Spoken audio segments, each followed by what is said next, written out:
Souvenez-vous, c'était il y a près de 2 mois. Un hôpital de la région de Mons découvrait que la directrice de sa cellule recherche n'était pas médecin comme elle le prétendait. Une imposture qui a tout de même duré 4 ans avant d'être révélée. L'affaire a fait grand bruit à l'époque. Mais au-delà du scandale, aujourd'hui en Europe, 2 avis s'opposent. Ceux qui considèrent que l'expérience est plus importante et ceux qui ne prêchent que par le diplôme. Un diplôme qu'on ne demande pas nécessairement avant d'embaucher, même à la RTBF. Thomas Rorive, c'est le dossier de la rédaction. Certains l'exhibent fièrement pendant que d'autres se tuent à la tâche pour le décrocher. Pour beaucoup, le diplôme rime avec situation, épanouissement ou vie confortable. Problème, les fraudes se multiplient de plus en plus.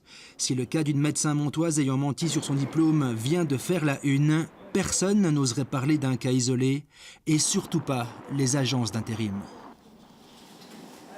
Bonjour, bienvenue chez Accent. Bon, écoutez, ça fait 20 ans qu'on existe, on a 200 agences, donc on pourrait écrire un bouquin. On a eu un chef de projet dans la construction qui avait un super beau CV, 15 années d'expérience dans 3 sociétés différentes. Et quand on a appelé chacun de ses précédents employeurs, en fait, personne ne connaissait cette personne. Donc sur 15 ans, ça fait vraiment beaucoup. Un exemple parmi des centaines d'autres. C'est difficile à chiffrer, on ne peut pas donner de chiffres concrets, mais nous avons beaucoup de fraudes, oui.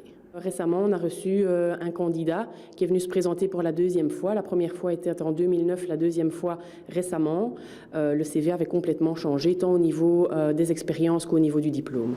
Devant ces mensonges à répétition, beaucoup d'agences ne demandent même plus les diplômes, comme le montre ce tournage en caméra discrète où nous postulons fictivement. Vous avez uniquement besoin du CV?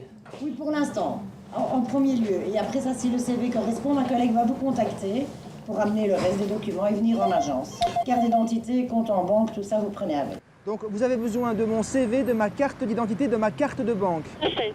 Rien d'autre? Voilà. Ça suffit? Oui, tout à fait. Alors le diplôme a-t-il encore de l'importance? La compétence de l'individu prime-t-elle sur les études?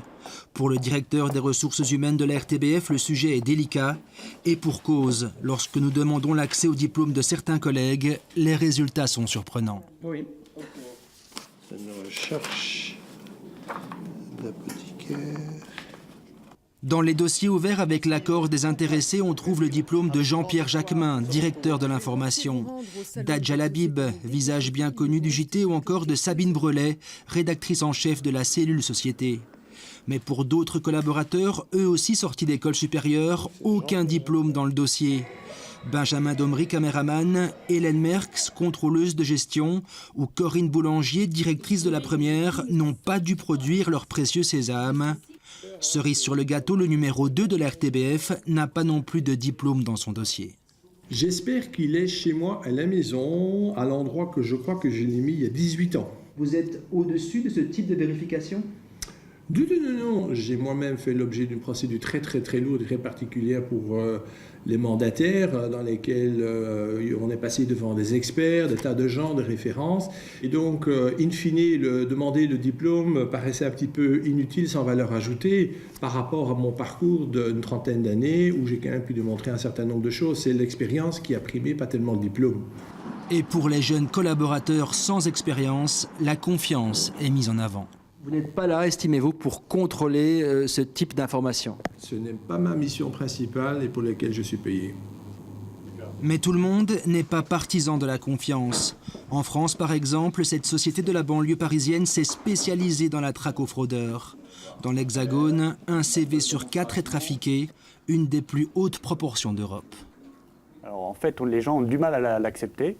En France, ça fait nous 10 ans qu'on existe et il faut dire qu'il y a 10 années, les gens disaient que ça n'existait pas. Aujourd'hui, le monde des ressources humaines en France commence à reconnaître que le phénomène est vraiment présent et donc on a de plus en plus aujourd'hui de grandes entreprises qui commencent à vérifier d'une manière systématique à l'entrée des candidats dans l'entreprise avant de le recruter.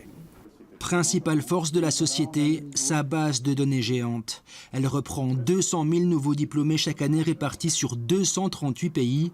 Ici, on s'inspire des méthodes d'enquête anglo-saxonnes très intrusives, très efficaces aussi. Donc alors on peut avoir des Bac+2 jusqu'au master, jusqu'au doctorat, aussi bien des profils ingénieurs, des profils d'école de commerce ou des comptables.